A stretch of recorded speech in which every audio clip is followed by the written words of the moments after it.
name is Lisa Williams, and have been with Dow Inc., formerly Dow Chemical, for about 23 years. And aside from my core job, I've always invested in people and been a good student and practitioner of leadership, and I'm really just honored to have been invited to the forum today. So thank you so much, Ginger, to you and your team for the invitation. Well, Lisa, we have your slides pulled up. So thank you for being with us. Take it away. Absolutely. And I didn't want to read through all of that background information, right? Actually, in one of the slides, I highlight a little bit of my background. So yes, thank you again for the invitation to speak to this wonderful group. I so wish we were together in person, but hopefully that will be coming sooner than later. And I'm really excited to talk to you all about becoming the authentic leader you envision. And when I was proposed with this topic, I thought, wow, that's a really big and important topic. And so thank you for trusting me with that. Just taking a look at the slide deck, I really love this slide deck. I'm sure you all are familiar with Slide Go and maybe Canva, which are absolutely wonderful services. And again, hopefully you all are using them. If you're not, you definitely want to check them out because they certainly bring your presentations to life. I learned about Slide Go and Canva from my 12-year-old niece. And I swear, between her and the internet and Amazon and QVC, they're all going to conspire and end us all, right? But she's a smart young lady, and I asked her to help me with the presentation, and so she shared the slides. We're here to talk about authentic leadership today, and I really love within the title the word envision. Become the authentic leader you envision. And when I thought of that word envision, I thought of this beautiful background. Again, I wanted to go and look for something that would really inspire us. And you see this water, this crystalline, water against the sky, the sun always hanging at sort of a perfect 7 a.m. or 6 p.m. level, depending on if you want to see it from a morning or an evening lens. And all those warm and cozy colors, right? And the floating sparkles reminding you to just believe in a little bit of magic. And if you don't think there's a little bit of magic involved in authentic leadership, we certainly have more to talk about.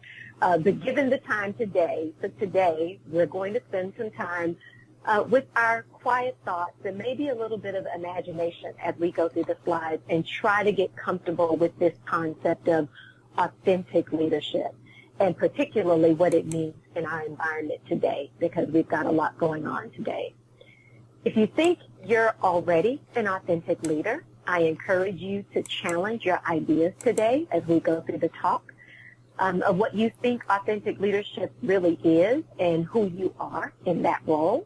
Think about the last time you really thought about this topic, maybe even the last time you took a class or had a chat about it with a colleague or even a really good friend. We are fortunate to have forums like the Houston Women's Leadership Summit to keep our perspectives and our skills fresh and receptive. And Ginger provided a lot of resources at the very beginning of the call of how this group does that. So let's focus on what we need to learn today that's new and maybe something we haven't heard before. As I said, I really wish we could all be there in person, but even better than that, how about we envision we're at this beach, right? That would be awesome. So as you sort of imagine you're in this magical place, let's begin with a little bit of visualization. We're all on this beautiful beach getting ready to relax and learn, perhaps with a favorite snack or a mocktail or maybe even a cocktail, and just settle in. But Ginger, I'll ask, you got it? Are you ready? Yes. Good. Here we go. All right, to the next slide. Okay, so I will spend a little bit of time talking about my background, particularly on the motto, right? So I've worked with Dow for 23 years. I've been through various roles in engineering, design, manufacturing, supply chain, procurement, and now back into the manufacturing engineering organization. And I've actually taken on a new role. We are developing an enterprise-wide approach to all of our contract labor in the organization globally. And so I just started in that role a few weeks ago, but my entire work history and career is proving to be quite beneficial in this newly established role. So I'm really happy that I've had, the 23 years I've had with Dow. It's a wonderful organization. If you don't know anything about us, we actually just had our investor day today. You can visit dow.com for a little bit of information. But more about me, right? My professional motto has been, my purpose is to learn, optimize, innovate, teach, and repeat.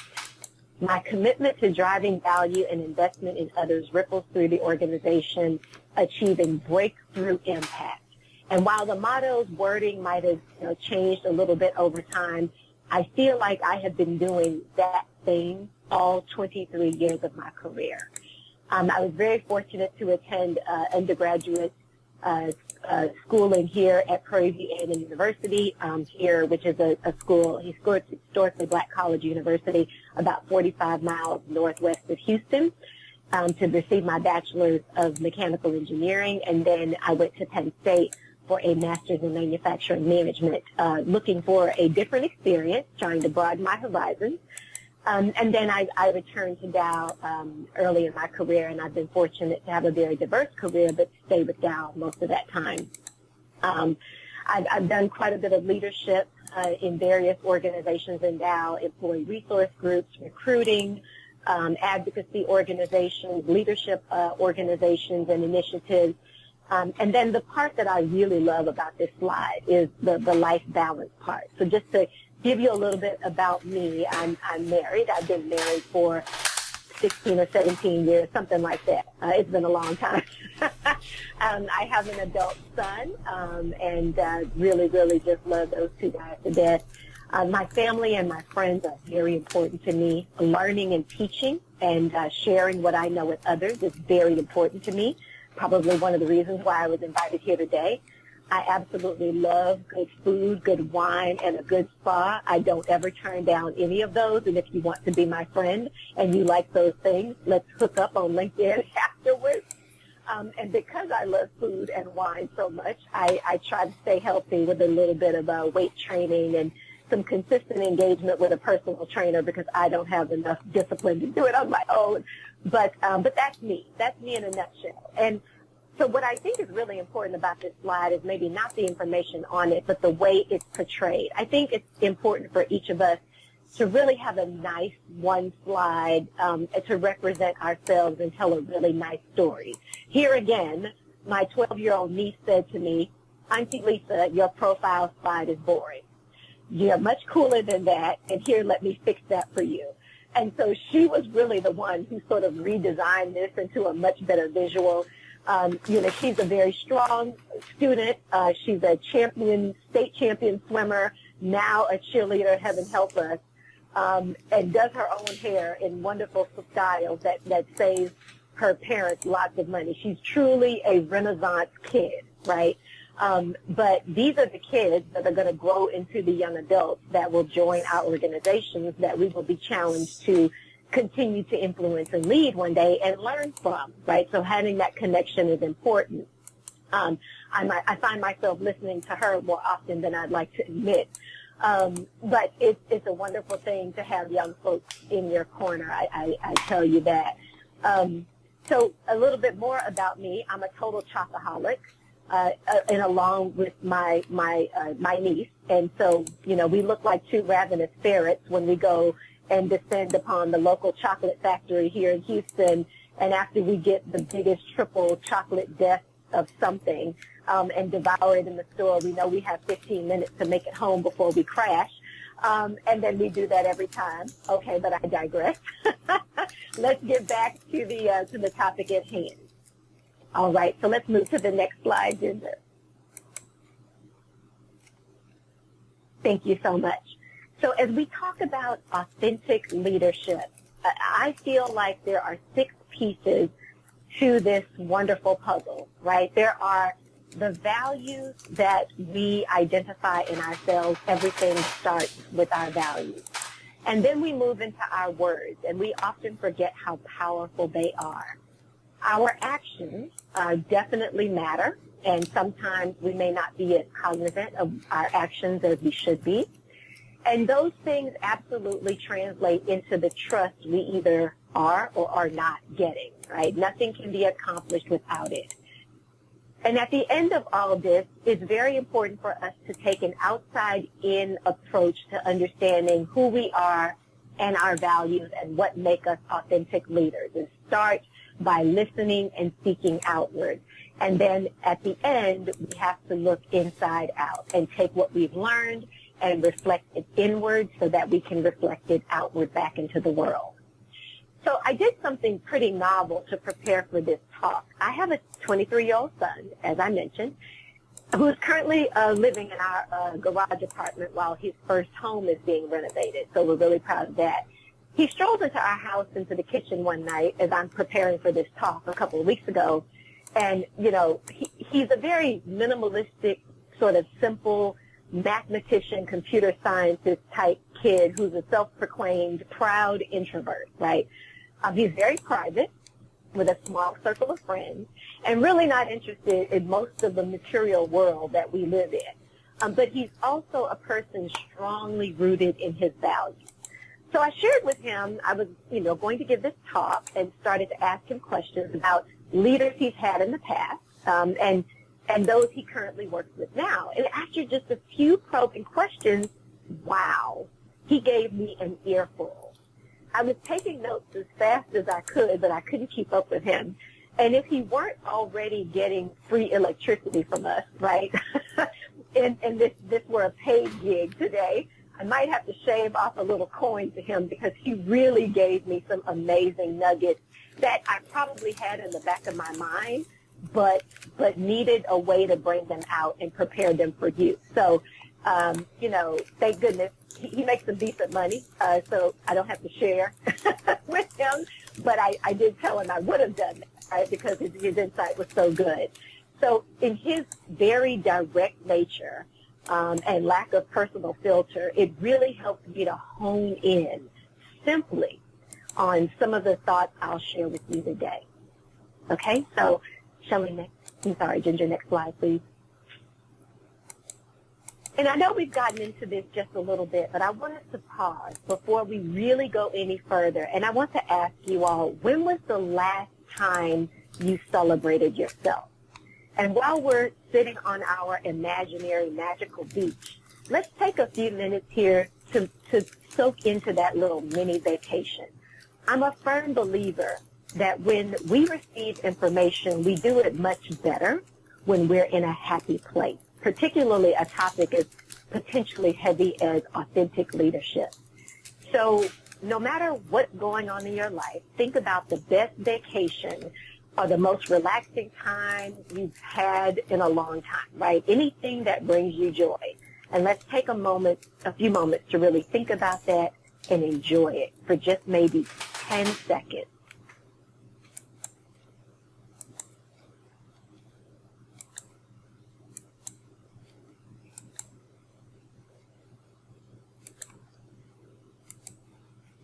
Okay. And if in that 10 seconds you couldn't think of anything you've done to celebrate yourself in a while, let me remind you, life is too short. Life is too short. Life is too short. Even if you have to escape in your car for an hour and go enjoy a nice, quiet place and eat your favorite food in peace and quiet with your favorite playlist in the background, it's a celebration and you deserve that.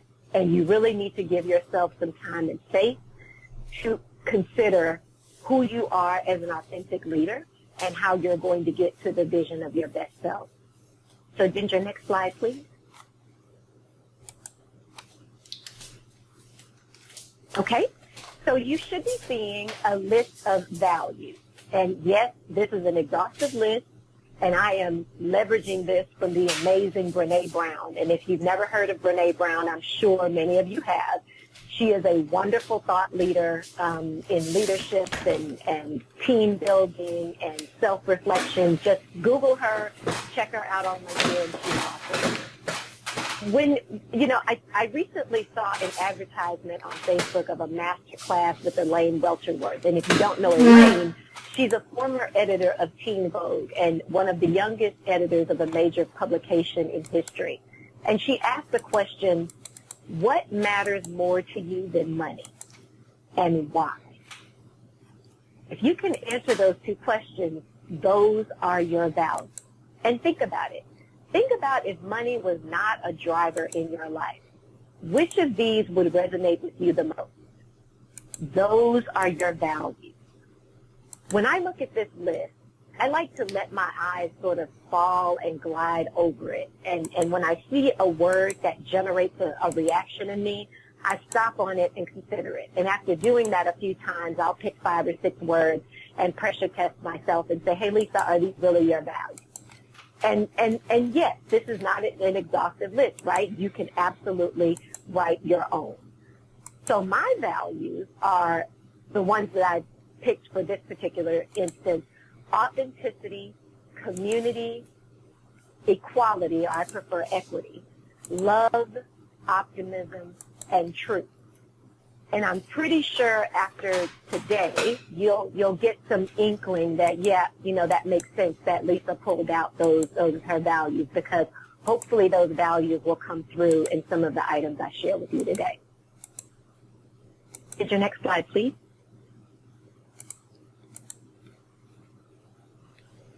Okay, so our values will resonate with you immediately. They come naturally. It's second nature. They will guide your words and your actions whether you want them to or not. And they can be in conflict with who we really are versus how we see ourselves. Authentic leadership is rooted in values. If you want to be an authentic leader, self-checking is the first step. So I shared with you my values, and the words, again, I picked were authenticity, community, equity, love, optimism, and truth. And I thought about how these words inspire how I lead. I've taken lots of self-assessments in the past, been through lots of leadership and team education, like many of you I know, and have even been assigned an executive coach on a couple of occasions. In each of those opportunities, I saw them as a blessing and a gift to help me first be a better person and then a better leader. But if you look at those words, it makes sense, right? When I am both at my highs and my lows, my values continue to ring true, or at least I try to make them ring true. When life is both easy and difficult, these values ring true. Particularly when life and work gets difficult, it's these values that help me find my way out and course correct. For example, my value in community. Back at Dow and other circles of my life, I have a personal brand for being one of the most intentional and effective networkers and relationship builders in my company or in those circles. It was a key asset in helping me to be named into my current role, actually. And I've turned networking into a bit of an art and a science, but not in the negatively opportunistic way some pessimistic people might perceive. No, because I truly believe networking is a two-way engagement superhighway, and there is always some benefit to be gained for both sides. Next slide, please. So now we'll focus on the words. Authentic leaders respect the power of words. Words are powerful, intentional, concrete, constructive or destructive, and dangerous. And those are just a few descriptors. There are many more. Authentic leaders craft their words from their values, heart, and head. All three elements are present. Authentic leaders have learned how to give both praise and constructive criticism. They also know when they only give one and not the other, their credibility is questioned, and if continued, eventually stripped. When doing either, they give specific feedback and examples and still ask for that person's input and give the opportunity for further clarification and discussion. It's always a two-way conversation. They can see how people need different forms of acknowledgement, encouragement, measurement, and seek to understand what those are. You know, my son told me an interesting story here. I'll go back to him because he helped me with the presentation. He reflected on a leader that he didn't trust because he always felt like his words were incomplete and misleading. At times, my son thought his leader couldn't get his words or his thoughts straight. At other times, he claimed he could literally imagine all the thoughts hovering over his leader's head as his leader uncomfortably tried to sort through them, visually fighting with them, and giving ambiguous and open-ended responses and answers. And even my son's body language was shifting as he told me this story. And I said, my goodness, did the poor man pass out? I mean, did he pass out? And my son chuckled, and he said something really interesting, though. He said, I'm not sure if he passed out. After all that, it was far too uncomfortable to watch him, so I just disengaged. My son disengaged. And after my coaching him to try to not do that, I mentioned earlier he's a pretty direct personality, right? So we've had these discussions before. He's smart enough not to just leave and walk away because we've talked about that. But disengaging is even worse because the body is still there, but the mind and the interest and the trust and the loyalty and the engagement, all of that has gone away.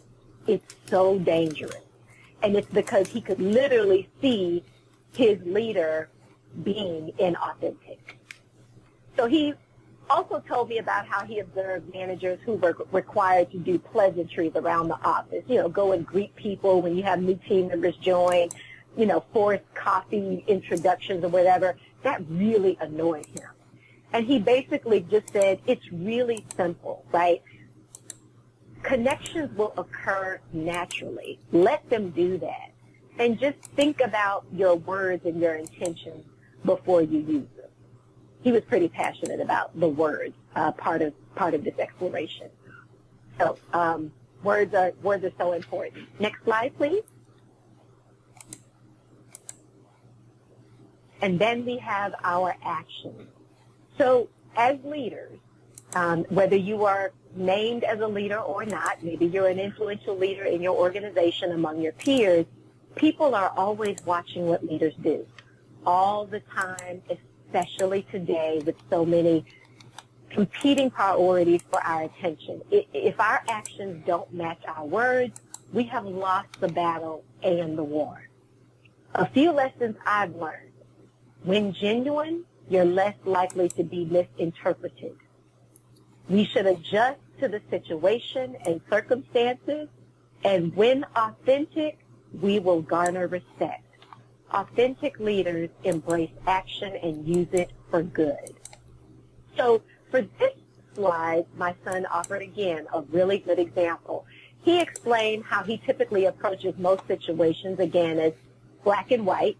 He's a pretty prescriptive computer scientist, very proud of that.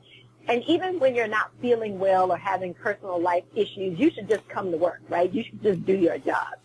But he reflected and shared a story about another leader he had who had some issues with his 12-year-old son with a behavioral diagnosis and needed to take some time off work. And my son basically said he never even thought that was an option until he saw his leader do it and make it okay for other people on the team to take time off to take care of themselves or their families. And it completely changed his perspective about leadership and team engagement and what that meant, because he was watching his leader take action. Authentic leaders will do things they support and encourage others to do the same thing, and in that action, they have moved past lip service. My son hates lip service. And yes, Authentic leadership can be exhibited virtually. We are all living in a virtual world now. We will be living in some sort of a hybrid virtual world forever going forward. So we have to remember, how do we use that to our advantage?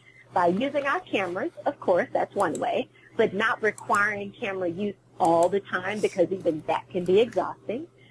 Also, by how you listen, how you let time pass during your discussion with meaningful rests and breaks, in between comments, being thoughtful and reflective, sharing your open thoughts, creating a psychologically safe space by demonstrating concern, asking thoughtful questions, and showing appreciation for that team member's time or participation in ideas. Authentic leaders will also take their team's side when it's the right thing to do so. They will be vocal and visible about it, and when that opportunity is not taken, trust will be eroded. So next slide, please. Let's talk a little bit about that trust. Trust. It never belongs to us. We are always seeking it. We must remember that we must deserve trust. Respect may be due, perhaps because of our roles or our influence, but trust is not. Authentic leaders respect that trust is difficult to win and easy to lose, and they tread with care. Trust is literally like this magical water running through your hands. When you deserve trust, it can run through you and energize you in amazing ways. But you can't hold on to it. It's just like flowing water. I've had leaders in the past where I respected them because of their knowledge, experience, talent, but I didn't always trust them. And if I didn't always trust them, I didn't trust them, right? They were clearly intelligent people that knew how to achieve business results, but often their team suffered in the process. And I could tell when my leader was trying to engage me only because they wanted information or wanted me to do something for them. And yes, we're here to do a job, absolutely. But I could tell there was no part of their plan that potentially benefited me. And it was that way every single time I engaged that leader. A good leader, or dare I say a great leader, will find ways to use the needs of the organization and redefine them into opportunities for that individual and the broader team. That's part of the reason why we are there. Next slide, please. So we're still on the wonderful beach. We are still enjoying ourselves. Perhaps you had a bite of your snack or a sip of the drink, and you're looking out into this wonderful, beautiful, magical ocean, and then you see these words: trust is earned when actions meet words. And that's probably one of the hardest things for us to do as mere mortals on a consistent basis. Please understand, actions are both intentional and unintentional. How much time do we spend thinking about our unintentional actions? How much do we solicit feedback from people that we trust about our unintentional actions?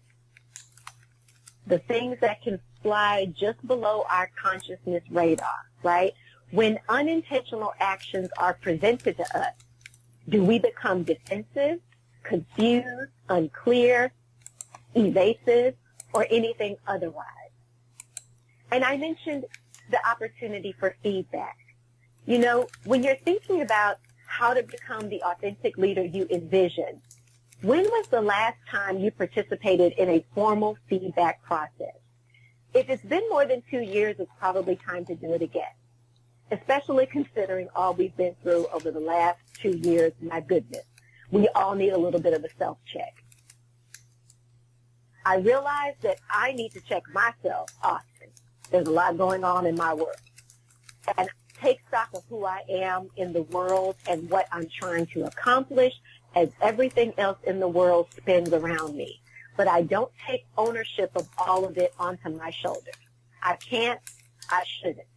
When I get anxious, I'm realizing that I've gotten disconnected from being focused on my values and just letting the world fling me around.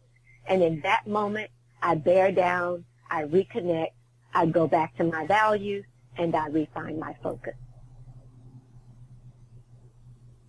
Next slide, please.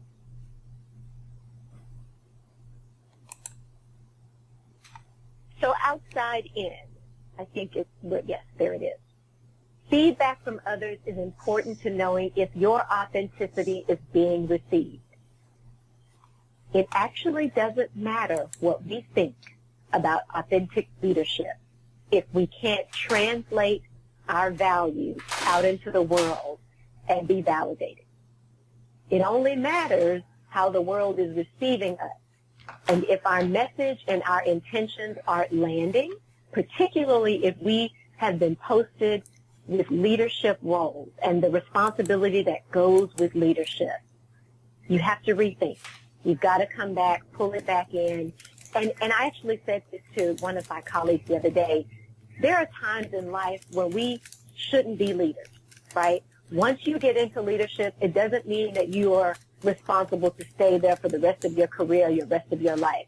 You have to know when you are able to give your best to the world, your intimate world around you, and be honest about times when you aren't able to do that, and maybe step away from being in those influential roles. And that's okay. We have to make that okay for ourselves. Next slide, please. And once we've taken the outside world and brought it in, let's go inside out.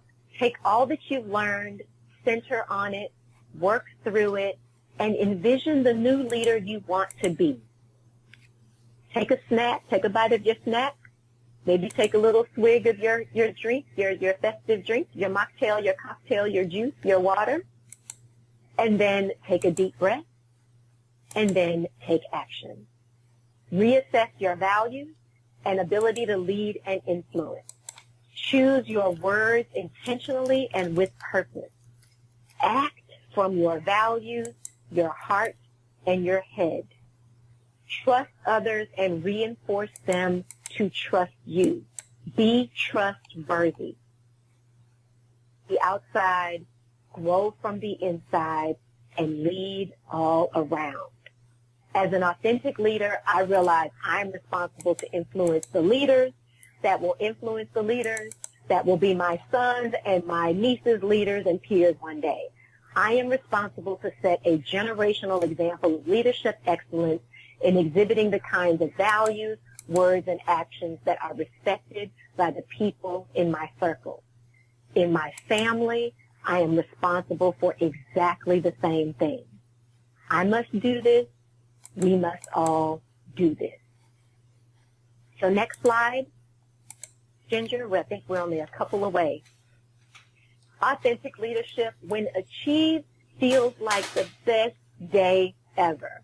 And now I'm thinking about me and my niece and our chocolate bonanza and, passing out on the sofa, and we love every minute of it, right? I mean, look at this lady. She's walking through the crashing waves, smiling brightly, looking up at the sunlit sky. Go back and revisit some of the images you started with at the beginning of our session today. What did it make you feel when you thought about your best vacation or your most relaxing times or most rewarding times? How did you feel in those moments? Well, when you engage your people in teams and can generate similar feelings in yourself and receive validation from them, you are becoming an authentic leader in every way that you should. So in the last slide, next slide, please, I just want to say thanks again for the invitation. I hope something I said today was useful to you all, and really look for the opportunity to engage with you in person and sometime in the future. Thank you so much, Ginger. Well, thank you so much for that wonderful presentation. And yes, we have had a few questions that have come in through the chat. Of course, if anyone would like to ask a live question and they have dialed in, you can hit 5-star and I can unmute you, but please keep those questions also coming into the chat. So this first question came in from Amber, and Amber says, how do you know where to draw the line when it comes to being empathetic versus being a pushover? Oh, that's a good one. I'm thinking about an example that I had to say to one of my team members. And my team member was having a lot of personal issues, and she wasn't able to deliver on some of the goals and objectives we've set forth for her this year. And, after a few, very intimate talks and definitely some empathy and some sympathy being exchanged, at the end of the day, I had to explain to her that the organization still had our needs to be met. And so I invited her to help me brainstorm ways that we could still get the team's needs met for the areas in her role she wasn't quite able to fulfill. So I invited her in to help me develop the solution. And she gave me a couple of examples, and I told her those were good, but we were going to need some more. And because I'd invited her to participate in the solution and she did the best she could, I built I would hope the trust and the credibility to tell her about the additional things, the additional steps we would need to take to make sure that the team stayed whole, and that we overall would meet our goals and objectives. And a couple of those things might actually infringe upon her space. And if she was okay with that, and if she was uncomfortable, we could continue the conversation. But at the end of the day, the team has to stay whole. And as a leader, when I come into a group, I set that as an expectation outright, right? I will do everything I can to work with you when you have issues and problems or you need help. But please understand my position is we are going to keep the team whole and we are going to meet our goals and objectives. That's just me. But that's how I dealt with it in the past. That's great. All right, so we have 2 more questions that have come into the chat, and then I think we'll ask you for some final advice before we get to our next presentation. So this question came in from Isabel, and Isabel said, what was your greatest challenge to overcome to get to your current position? Do you think there was anything specific that helped you succeed? Oh my goodness, yes, and I'll be succinct. This position in our company right now, it's going to touch every single site and function in the entire company. And so the person that's selected for this role, me, right, I was actually told that part of the reason why I was selected was because of the respect I built in the networks I've established and the political savvy I've been able to build in doing that. And political is not a bad word, it's not an ugly word. But the ability to understand, again, the goals and objectives of the organization, but also how different teams respond to those goals and objectives, being empathetic about their needs and how they fit into the big picture, and truly being able to work across boundaries to get to the right solution. And so that was one of the biggest, I'd say, points of credibility I built over a very long time in my career that finally came to fruition into getting into this role. Oh, that's wonderful. So this next question came from Ashley, and this is from earlier in your presentation. And Ashley said, you mentioned that you are an expert at networking. So can you give us any networking tips, both pre-COVID and what you've done in the last year? Oh my gosh, that is a whole separate talk. Perhaps you guys will invite me after that. But the one thing I can say real quick is, oh my gosh, what we talked about today, authenticity. Know who you are and understand what you want and learn how to tell your story.